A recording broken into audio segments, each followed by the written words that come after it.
சிகிச்சை. ஏனென்றால் இந்த அறுவைத்துறை என்று வரும்போதுதான் அது நிறுவனப்படுத்தப்படுகிறது. நீங்க பெரிய பெரிய நர்சிங் ஹோம்லாம் பாத்தீங்கன்னா பெரிய ஆபரேஷன், ஹார்ட் ஆபரேஷன், மூளை ஆபரேஷன் இதெல்லாம் பண்ணாதான் அது மீது எந்த வைத்தியம் பண்ணோம்னாலும் அது கை வைத்தியம் மாதிரி தான் உள்ளது. எனவே இந்த அறுவை முறைகள் அந்த தொடர்ச்சி அறுபடும் போது இந்த மருத்துவ முறைகளுக்கான தொடர்ச்சி, நம்முடைய பாரம்பரிய தொடர்ச்சி குறைந்து கொண்டு வருகிறது. அப்போது நம்முடைய பேராசிரியர் நோயல் அவர்கள் குறிப்பிட்ட போது கூட இந்த அறிவியல் சிந்தனையை பற்றி குறிப்பிட்டார்கள்.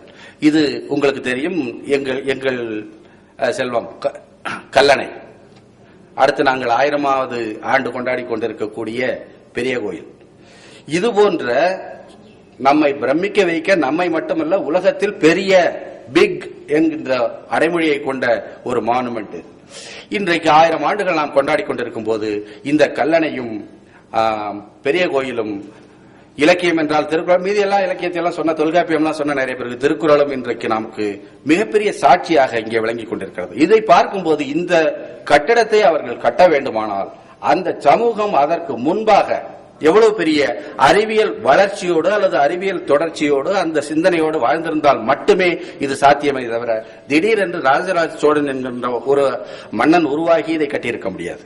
அதே போன்று இரிகேஷன், ஒரு நீர்ப்பாசனம் என்கின்ற கோட்பாடு, விவசாய அறிவியல் உருவான போதுதான் அணை கட்டி அதை தேக்கி பாய்ச்ச வேண்டும் என்று. எனவே அறிவியல் என்கின்ற சிந்தனை ஆங்கில வருகைக்கு பின்னால் வந்தது அல்லது ஆங்கிலேயர்களால் தரப்பட்டது என்கின்ற மிக பழமையான, மிக சான்றற்ற, ஒரு அடிப்படையற்ற விவாதம் இங்கே தொடர்ந்து நம் குழந்தைகளுக்கு வழங்கப்படுகிறது. இவையெல்லாம் நம்முடன் வாழ்ந்து கொண்டிருக்கக்கூடிய அறிவியல், இது அறிவியல் இல்லாமல் எந்த விதமான சாதாரண மந்திரங்களால் உருவானவை அல்ல என்பதை நம் குழந்தைகளுக்கு நாம் தெரிவிக்க வேண்டியிருக்கிறோம். அதன் பிறகுதான் ஆங்கில மருத்துவம் வருகிறது. கிட்டத்தட்ட 10ஆம் நூற்றாண்டுக்கு பிறகு சித்த மருத்துவம் எல்லாம் குறைந்தபோது 16, 17ஆம் நூற்றாண்டுகளில் ஆங்கில வருகை வருகிறது. அப்போது வருகையின் போதுதான் அவர்கள் கொடுத்த மிகப்பெரிய தாக்கம் இந்த தடுப்பு மருத்துவம்.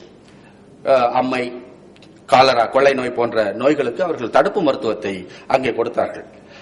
ஆனால் நாம் சிந்து சமவெளி நாகரிகம் வரை சென்று பார்த்தோமானால் அவர்களுடைய சுகாதார வாழ்க்கை, அதற்கு உண்டான கட்டமைப்பு நம்மிடம் இருந்திருக்கிறது.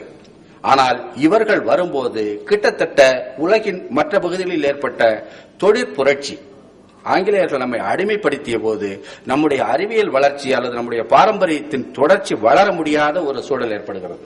அப்படி பார்க்கும்போதுதான் அவர்கள் இந்த மக்கள் மீது ஏற்படுத்தியிருக்கிற தாக்கத்தில் இந்திய முறை அல்லது கை வைத்தியம், பாட்டி வைத்தியம் என்று நாம் ஊருக்குள் சொல்லிக் கொள்வதை அவர்களே வெட்கப்படுகின்ற அளவிற்கு அதை தரம் தாழ்த்தி ஒரு நிலையை உருவாக்குகிறார்கள்.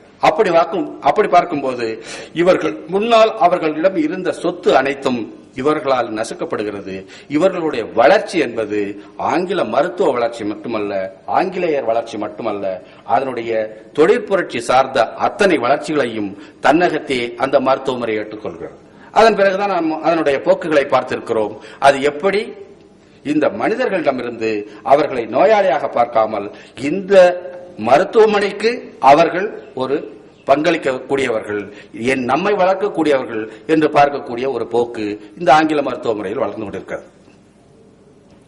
அதன் பிறகு குளோபலைசேஷன் நாம் அனைவரும் அறிந்தது. இந்த குளோபலைசேஷன் என்று வரும்போதுதான் இந்த ஸ்கேன் போன்ற கருவிகள் வருகின்றன. இன்னும் சொல்ல போனால் இந்த கருவிகளில் செய்யக்கூடிய சோதனைகள் சில சமயங்களில் அந்த நோயாளிக்கு அவனுடைய வாழ்நாள் முழுவதுக்கும் அவனுக்கு உண்டான தேவை இருக்கிறது அல்லவா, அதை விட அதிகமாக பொருட்செலவு உள்ளதாக ஆகிக் கொண்டிருக்கிறது. அப்ப உலகமயமாக்கல் என்று வரும்போது முக்கியமான பிரச்சனை நம்மிடம் இங்கே இருப்பது, உலகமயமாக்கலில் நாம் இழந்து கொண்டிருக்கக்கூடிய மிகப்பெரிய விஷயம் நம்மிடம் இருந்த அடிப்படை விஞ்ஞான அறிவு, நம் மக்களிடம் இருந்த சுகாதாரம் பற்றிய ஒரு பழக்க வழக்கங்கள், கலாச்சார தொடர்ச்சி, அது அடிபட்டு போகிறது.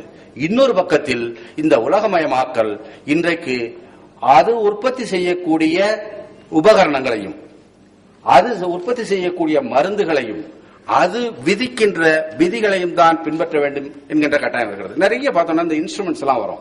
பார்த்தோம்னா எம்ஆர்ஐ இன்னைக்கு உள்ள வந்து எம்ஆர்ஐ எல்லாருமே பயன்படுத்தியே ஆகணும். அது நம்ம எல்லாம் உள்ளே உட்கிரகித்துக் கொள்ளக்கூடியது. அந்த எம்ஆர்ஐக்கு தகுந்த மாதிரி நான் மருத்துவன் சிந்திக்க வேண்டியிருக்கிறது தவிர மருத்துவ சிந்தனைக்கு உதவக்கூடிய ஒரு சின்ன உபகரணமாக அது இல்லை. அது விஸ்வரூபம் எடுக்கிறது. அதே போன்று சில மருந்துகளுக்கு ட்ரையல், அவங்க ஒரு மருந்தை தயாரிச்சிருவாங்க. தயாரிச்சுட்டு அந்த ட்ரையல ஃபீல்டுல விடுற சமயத்துல அந்த மருந்துகள் என்னென்னலாம் செய்யுதுன்னு சொல்லுவாங்களே தவிர இந்த மனுஷனுக்கு என்னென்னலாம் இருக்கு, இந்த ஊருக்குள்ள எடுத்துட்டோம்னு சொன்னா என்னென்ன வியாதி இருக்கு அவனுக்கு என்ன, அந்த ட்ரையல்லாம் நடக்கிறது இல்லை.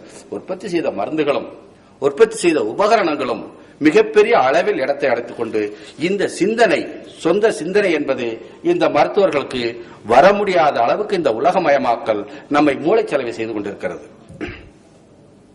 அதன் பிறகு கலைச்சொல்லாக்கம் அது மிகப்பெரிய ஒரு தனி அரங்கத்தில் நாம் பேச வேண்டியது. இருந்தாலும் நம்முடைய கலைச்சொல்லாக்கத்தில் இருக்கக்கூடிய மிகப்பெரிய பிரச்சனை, ஒவ்வொருவரும் நிறைய மருத்துவர்கள் இங்கே நூல்கள் எழுதியிருக்கிறோம், வெளியாகி இருக்கிறது. ஆனால் இன்னமும் ஆங்கிலம் போல ஒரு பொது மொழியில் எழுதுவதற்கான கலைச்சொல்லாக்கம் இன்று தேவைப்படுகிறது. உதாரணமாக நம்முடைய சுஷ்ருதா காலத்தில் இருந்த ஒரு இன்சிஷன் என்றால் பேட்டியா, அவர்களுக்கு இந்த சஸ்திரம் இது போன்ற வார்த்தைகள் என்னுடைய கிராமத்தில் புழங்கும் போது நான் இதை படிக்கும் போதுதான் எங்கள் வீட்டில் எங்கள் பாட்டி சஸ்திரம் பண்ணி இருக்குது அவனுக்கு அப்படின்னு சொன்னது ஞாபகம் இருந்தது. ஏனென்றால் அவர்களுக்கு அந்த தொடர்ச்சி இருந்திருக்கிறது. அதனை நாம் அழித்துவிட்டு ஆங்கிலத்திலும் இல்லாமல் நம்முடைய பாரம்பரிய தொடர்ச்சியிலும் இல்லாமல் ஒரு இடத்திற்கு வரும்போது கலைச்சொல்லாக்கம் என்பதே ஒரு மிகப்பெரிய வேலையாக இருக்கிறது. இந்த இணைப்பு சொற்கள், இந்த சாதாரணமாக ஐடிஸ் என்பார்கள், டான்சிலைட்டிஸ், அது மாதிரி ஒரு அப்பெண்டிசைட்டிஸ், இந்த ஐடிஸ் என்கின்ற வார்த்தை இது போன்று தமிழில் உருவாக்கப்பட வேண்டிய மிக அவசியமான ஒரு கட்டத்தில் இருக்கிறோம். இவை உருவாக்கப்பட்டு ஒரு தரம் ஏற்படுத்தப்படும் போது நிச்சயமாக இந்த தமிழாக்கமும் மொழியாக்கமும் ஆகக்கூடிய மிக முக்கியமான ஒரு கட்டத்தை நாம் தாண்டி விடுவோம். இன்னும் சொல்ல போனால் நம்முடைய மரபில் இருக்கக்கூடிய வார்த்தைகளில் இருந்து அது வரும்போது கிரேக்கம், லத்தீன் எப்படியோ ஆங்கிலத்தில் அப்படியே உள்ள நிறைய மருத்துவ கலை சொற்கள், மருத்துவ சொற்கள் ஆங்கில சொற்கள் அல்ல. அப்படி வரும்போது அவை இங்கே இடம்பெறுகிறது.